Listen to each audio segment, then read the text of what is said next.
ladies and gentlemen. Welcome back from New York City. You're watching the WCS America Round of 16, the winner's match between Crank and the STC. The players are ready. And after game one, who knows what's going to happen in this game? Of course, I'm axeltoss, joined by Total Biscuit, bringing you the commentary here. So, I've got a joke for you. What's up? I just came up with this. Okay. So, why was the banker happy after visiting MLG Dallas? I don't know why. Because he met life. I'm so MLG sorry. Wouldn't it make more sense visiting New York City because the MetLife building is in? Is life here? Do you see life anywhere in this building? No. Okay. No, you don't. So stop trying to pick it apart. You are factually fallacious. Did you just read that on Team Liquid? I saw you browsing Team Liquid. No, I did not steal a joke from Team Liquid. I saw you reading that joke. Look, I steal all my analysis from TLLL threads, but which is why I'm wrong all the time. But it's not. I did not steal the joke from there. I just came up with that. I saw the shot. I was like, should I claim that it was sponsored by MetLife? And then it's like, kicked out of the tournament. It says that you are never allowed in the MLG building again. But to be fair, after that joke, I shouldn't be allowed in the MLG building ever again. Spawning to the southeast position, ladies and gentlemen, in the red trunks on Achelon Wastes. Currently at one game in this best-of-3 series. It is Axiom Crank versus opponent to the north. Yes, it's not upside down. That would be silly. We're not in Australia, Total Biscuit. We could actually be at the North Pole, and no one would have any idea where anyone was. That's a great point. It would be insane. Spinning compasses, so tense. To the northwest position in the blue trunks, playing Terran, it is Complexities, the STC. And he's got to go Reaper. Yeah, in a very early gas. Of course, Achelon Waste, a very good map for Reaper. Wow. How are they going to follow up game one? Of course, I expect Crank to be a little bit more cautious with his scouting. Because, you never want that 2-Rax Marine stuff to happen. If, again, STC was able to give himself such a great advantage in the early stages of game number one, and it was up to Crank to make some miraculous, some remarkable plays to bring it back. So definitely doesn't want to fall down behind early, so we'll have to see how he adjusts in game number one to make sure that doesn't happen. But he's going to see this gas, so he's probably, he's going to know. He's going to know exactly what's going on. All right, the gas is down, the barracks is done. A Reaper is underway, and then I imagine Crank has, has prepared plenty of builds to deal with this kind of opening. It shouldn't be too much of an issue at all. It's about as common as you can get, to the point where I open with it in every matchup in Platinum League, and it's great. So as far as But you're actually able to kill people with that, I'm assuming. Yeah, every now and again. But usually they just see the Reaper and leave the game, because I think they're just, especially Zerg players. I've had one of those days. They're so annoyed with having this, oh, not another Reaper. Engineering Bay block coming down right here. We don't see that all that often. Interesting. I guess that's fine. Well, no, it should be interesting to see if Crank can spot this Engineering Bay, which he should with this probe. Yeah, he's going to get it. Let the Zealot finish. It will help a bunch in getting that Engineering Bay down, start poking at that SCV. Because some players will cancel the Zealot in favor of a faster expansion, but other players, like getting that Zealot out early, just to be able to help manage against the early Reaper play a little bit better. Let's see if he gets away as well, so there's not really much of a disadvantage in doing this. Engineering Bays do have an annoying amount of health, which means that if he wanted to expand right now, then he doesn't really have the option to do that. Mothership Core is out, which means that the Reaper's going to take significant damage. It scouts, though. And this I actually see, it's not even applicable to high-level games, but I see so many players desperately trying to say, I've got to get kills with the Reaper. No, you don't. It's such an amazing unit, because it goes in, looks around, goes out, regenerates, does it again and again until it eventually gets killed, which is far more cost-effective and far safer a game plan than just relying on a scan that might miss the key building. Interesting opening here from the STC, going straight to a factory and a third command center. So not only teching really fast, but also really favoring that.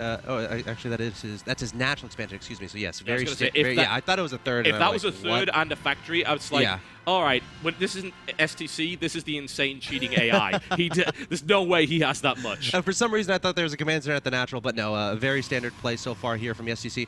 Interestingly enough, getting a bunker in his main base. Okay. Bunker in the main, right next. That's interesting. That is really interesting, actually. I'm not really sure what he aims to actually defend against. I mean, he's already walled off as it is.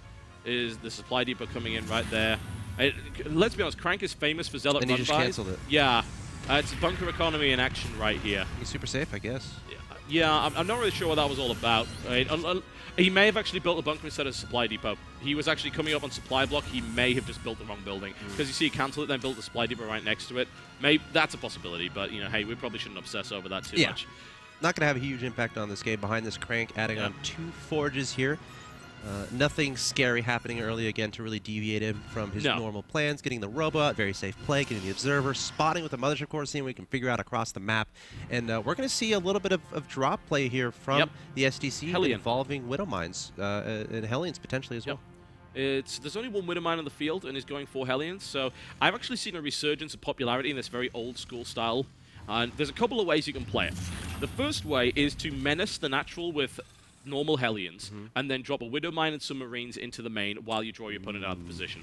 The second way, the more traditional way, is you get 4 Hellions, you drop them in the main, and then you burn stuff and see what happens, which is a brute force way of doing things, but it's pretty effective.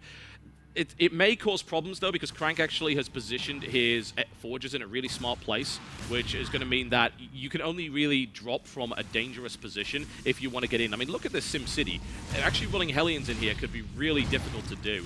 And in this case, we're actually seeing the reverse of what I described. Menacing the front with Marines, then dropping Hellions in. But Crank is already in position to handle this, and the Sim City is going to make it a little bit difficult to get a good angle here. One goes down already. Let's see if Crank can actually control these probes well enough. And it looks like that drop's going to be chased away. But what comes in? The Widow Mine comes in. That's the straight answer to that. And Mothership Core does not have a photon overcharge either. This has been shut down pretty effectively, though. We need to see how much damage that really did. Actually, it doesn't even matter. 3 workers killed and a 10-worker lead for Crank. That was not that effective at all. Crank is really happy with how that went. Yes, he should be. Also showing a lot of respect for the STC, putting a cannon both in his main base and his natural expansion, even though he already had an observer on the field. So really wanting to make sure he didn't take too much damage from that attack. And now he's going to find himself with like every advantage in the book. He's ahead on upgrades. He's ahead on economy. He's got to deal with that Widow Mine in the main. Yeah, he'll eventually have to pick that up before it hits something important, but they've got a couple of Hellions moving in right here. They can get the medevac. That would be nice. He's actually prioritizing the medevac over the probes because he knows 2 Hellions aren't going to do much at all in this situation. That was... He has a cannon there. I don't know, man. That actually did quite a bit. That. Yeah. Yeah. Surprisingly so. I think Crank maybe underestimated his opponent there. We're currently looking at 41 probes to 36, and that Widow Mine is going to get picked off before it detonates again, so, you know, just in the nick of time. But... it's funny you were talking about him respecting his opponent, and then he's like, I don't care about these Hellions, they won't do anything, and then they end up killing 7 probes, so actually they were really cost-effective. But that still puts, it's a worker supply lead for the Protoss, not by much, it doesn't make difference really because of the Mule, but that Observer spotted the drop coming in from a mile away, and the Warp Prism counterplay is coming in here. Ooh. That's interesting. Yeah, I love it. If you incorporate a Warp Prism in and you know your opponent's dropping you, dropping them is often a great way because usually when your opponent's dropping, they need the rest of their army together, so they can't defend both areas. They'll either have to defend the natural, which is the most, you know, it's the most natural thing to do, or you will defend the main. I usually defend the natural, so a Warp Prism play can be absolutely fantastic. Here comes the drop. Photon Overcharge has been used, so this is really not going to do that much, and that Marine suddenly falls out the back airlock. It's like, guys, why didn't you secure this properly? Let me in. You know, it's interesting that he's going for charge and not blink. This makes me think he might want to do a timing attack off of 2 bases, a bunch of gateways, charge on Archon behind +2, behind 2-2. And with his opponent going for a very fast 3rd base, that could be actually really scary. I love this. Oh, wow. STC actually sees the Warp Prism with that drop. This Crank actually hung around way too long. He's going to lose it. Get out of there with the Warp Prism. I'm really surprised he's deploying Crank. Yeah, he's dropping the Zealots, but he's not going to... no, he's not. Yep. Again, that was a mistake by Crank, no question about that. And that's actually pretty important, especially when you're going for that 2-2 timing. One of the best things about that is keeping your opponent distracted. If you can get some Zealots into your opponent's main base, all of a sudden they're pulling their army back to deal with that potentially. Hit the front with and the then Archons. you hit the front with everything, with all the rest of your Archons and Zealots. And then, as the battle is happening, you have the ability to not only warp in from the front with the forward pylon, but you can also warp in from your opponent's main base with that Warp Prism. So actually a really big deal that that STC was able to spot that Warp Prism. And it's going to delay this push a bit. In fact, Crank has decided to just go for that 3rd base. Yeah, he looks like he wanted to do that, but he's not doing it anymore. He's adding Storm into the mix, so he's going to just put together a really nice composition. Interestingly enough, I need to see the scan here, actually. It is actually getting blind counted here by the STC. I don't believe he spotted any Templar tech, but he does know the Twilight Council is down, so he can expect that there would be something like that coming in. Medevac just ran over the army in the middle there. Unfortunate. Kind of a bit of a payback for that Warp Prism, but right now he definitely knows what's coming in. There are ghosts being deployed here, but with 3 bases up, you can start to think about those transitions. Crank already has a Robo down, so he just needs the Colossus Den, and then everything will be absolutely hunky-dory for him. Currently, though, Crank has this upgrade lead. The question is, can he turn it into anything? I mean, is it enough to like delay the third? It looks like he's going to send a Warp Prism into the main fairly soon with some Zealots inside. And with those Ghosts in production, I'm with you. I'm wondering when that Colossus transition is going to happen. I feel like going for 3-3 right now is a great decision, maintain that upgrade advantage. But then once you start getting that extra gas from these additional gases at the third base, that's when I think you add on a second Robo and a Robotics Bay to start going for those Colossus. Another one goes down. Yeah. That's a pretty critical mistake there. You should never really be losing 2 full medevacs to an Archon of all things. You know, they're hardly the most mobile things on the planet. Look at this. He's going for the Colossus transition before 3-3. Okay. That's an interesting move there. That's fine. He's building a second Robo as well, so I think he'll rely on 2-2 for a while. Yeah. Which, again, is fine if you've got low area of effect. Crank is he's really delayed this attack with the Warp Prism. He actually could have done a lot with this. And patience. Yeah, that is, let's be honest, one of Crank's best attributes. He is a very patient player. He's now going to have to deal with the drop that comes his way, though. So he needs to move into position. He's actually out of position for that one. The Mothership Core is going to help here, but yeah, that's going to get chased away, actually. And STC takes a lot of damage on his medevac in the process, so we can't really risk coming back in with the cannon being there. Now the Warp Prism moves into play, and there's nothing there to defend it right now. You know, STC so far has been doing a great job of reacting to what Crank has been doing. You know, identifying the Warp Prism earlier, identifying the High Templar switch, getting the Ghost out, but now he has to deal with this drop in his main base, and he has to identify the Colossi switch, because if Colossi take him off guard, it's not going to be fun. Warp Prism gets taken out. Nice move. And then he's going to clean up these Zealots. Yeah, and it's definitely some damage that's being done. There's a lot of very weak Zealots. He's adding on Viking. Interesting. I mean, Star Sense is tingling for STC, man. He knows what's up. He knows that this is a real possibility, that this... And it's a big switch as well. Like, Crank wants to make an extreme switch and not a gradual one. That's why he got the second Robo and didn't get 3-3. So as a direct result, Crank's in a position where he tries to catch his opponent off guard with a big switch before his opponent can really react properly to it with the right specialist units. So, you know, Crank...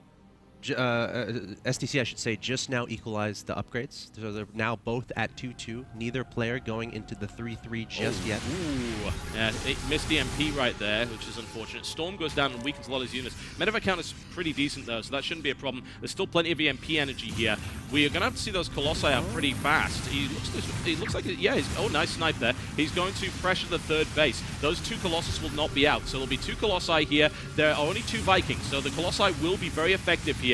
And let's see if he can get the engagement. High Templar come in as well. The combo of Storm will be devastating, but he manages to slip one out of the EMP that doesn't get in. The Storm comes in the center there, and STC thinking there was no Storm left, but it's not enough. STC crashes through. Oh, STC trying to overwhelm his opponent with just more stuff. It's looking like deja vu of game number 1, but another Storm going down, and I think, Crank should be able to clean this up. Oh, nice feedback as well. Both players taking huge amounts of damage. It's lovely to see, isn't it? 2 players just ripping each other's arms off and tearing into each other. Yeah, it's great. It's really awesome to see. Like, every engagement we see is great. However, now we're in this interesting situation. So both tech choices are available for the Protoss player. The Terran player is taking 3-3. So, I mean, if this goes on for too long, then he will have that upgrade lead, and the Chrono Booster won't come into play here. Extended Thermal Lance was not done in that engagement, which is why that was such a cool engagement for the STC. If it had been done, that would have been way less close. Like, those 2 Colossus would not have gone down. Yes. The 4th base is being taken here by Crank. Templar are coming in, so he's mixing in both techs, which, again, I love this. It's a great way to do that, because Terrans lately have shown an over-commitment to specialist units, and it actually gets them killed. That's one of the most dangerous things, too. Yeah, it really is. Prime example of this GSTL game that Prime lost. Beyond overcommitted to both kinds of specialist units and then ended up dying as a direct result of it. The problem is if you have too many of both, then you end up in a situation where you can't do enough damage, so you just get rolled by gateway units. But... Is that a Hellbat drop? Yeah, there is a Hellbat drop on the way. However, he knows it's coming because it dropped on top of something. There's another Photon Cannon coming in, but let's be honest, the Photon Cannon, a Colossus, and 20 High Templar is not enough to stop 2 Hellbats, so... Let's see how much damage can be done here. Crank doing the same stuff, continually counterattacking with Zealots across the map. The medevac going straight into that third base cannon to see what's up. There's a cannon there. There's a Mothership Core. The probe's running in a good amount of time. Meanwhile, STC posturing his units across the map here, looking for the main army. Storm going down onto that army. Or sort of.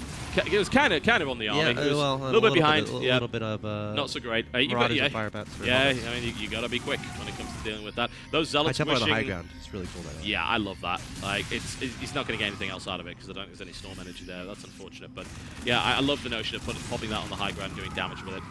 Viking count is at 5. Colossus count is at 5. This is not the position STC wants to be in. He's only building 1 Viking at a time. If 7 Colossi come out, they will roll this army unless Crank makes a horrible engagement. Yeah, again, one of the toughest things you can do in PvP, or one of the toughest things to do, is identifying, all right, how much is my opponent investing in Colossi? How much is he investing in High Templar? How many Ghosts I'm making? How many Vikings? Some Terrans just make exclusively Vikings and Ghosts and try to cover the best of both worlds. But I think Cloak has been researched for these Ghosts. So something Crank has to be aware of is... He has no observers. Right, exactly. So if there's no observers, how do you see the Cloak Ghosts? Yeah. And how do you stop from getting your spellcasters EMP'd? Yeah, most modern Protoss approach to that is AoE will get him. And sometimes it's right, but not having an observer, because, I mean, he lost all of his observers on the map and never rebuilt them. He doesn't have an Oracle or anything either. Oracle would die in like a second against those Vikings, but at the end of the day, he has no detection. So there's definitely a risk. Another drop comes in. Hellbats get shut down before they can really do a huge amount. At this stage, your Hellbat drops aren't really going to be that effective. Warp Prism drop comes in, kills the Armory. It's unfortunate they didn't get the actual research before that finished. He's killing off the reactors. I love this decision. Limits the number of specialist units you can actually get out. But STC... Oh, yeah, he tried to start the Vikings, but that doesn't work out. Hellbats will now get the defense. And we're going to see maxed out army versus maxed out army. Another reactor gets killed, so... Turns out, you know, those zealots are pretty good. They don't die all that fast. What would be good, of course, for Crank here is if he can get 3-3 in play before the STC attacks him. And it's looking... Yeah, it looks like he will. Blink seems a little bit late considering the pace of this game with all the medevac play from the STC, but you know, better late than never, I always say, and I'm still a little bit worried. Okay, 1 observer is on the way, and Crank is going for a Dark Shrine, so he's really going to want to continue focusing on the harassment. I love this type of play style where you really try to keep your opponent on their toes, make sure they're not cutting any corners anywhere. If you don't have a turret, if you don't have maybe even a bunker at your additional expansions, it's not going to be fun, especially when those DTs start showing up. All right, the STC... Observer.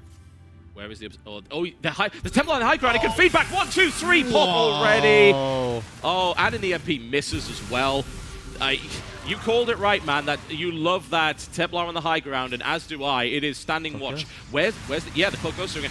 Big EMP. Very large indeed. Hits all the Colossus, and Crank is taking huge damage here. Oh gosh, STC powering forward with a bunch of Marines and Marauders looking for the storms, realizing, okay, they're on the high ground, identifying that they're there. But he's going to stay back for now, a little bit tentative, waiting for those storms to get spent so that his opponent doesn't have any energy.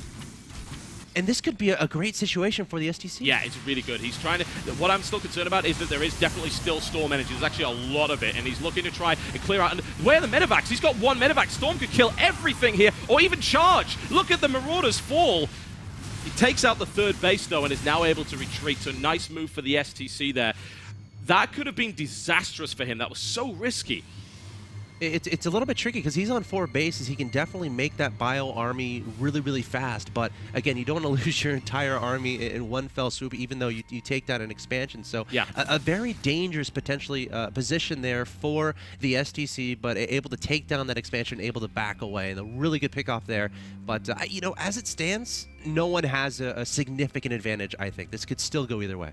Yeah, I think, you know, obviously having that 3rd base up is something that STC does have in his favor here. No. But there's a drop. Yep, it's going to be a DT drop. There are... Oh, yeah, 2 turrets. He's able to avoid the damage. The question is, did STC spot it? Doesn't look like... Oh, yes, he's moving back now. So the DT warp-in will come in, and he's going to find nothing. And there's nothing there for him to kill.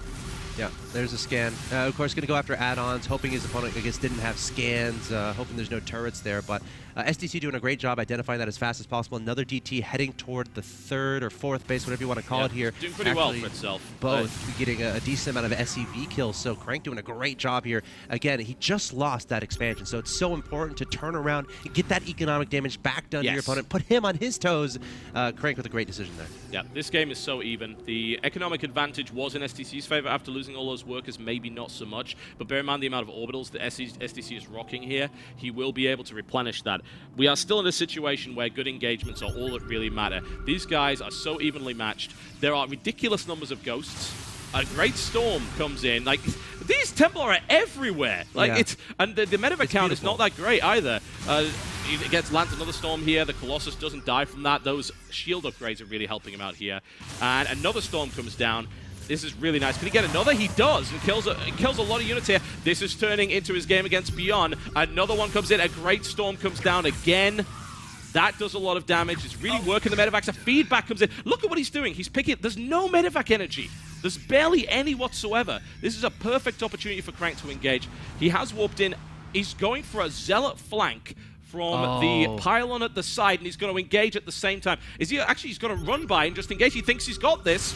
Another storm feedback. The ghosts are cloaking, looking for those observers. The zealots just going to counterattack into that top huge counterattack, top side of the map, and that's going to do a good amount of damage here for Crank. The STC forced to back up. Yeah. That's what I would have really liked to see is him actually flank the army with that. I think that would have worked way better, but as it stands, that's a significant amount of economic damage done, and I think this is very much Crank's style.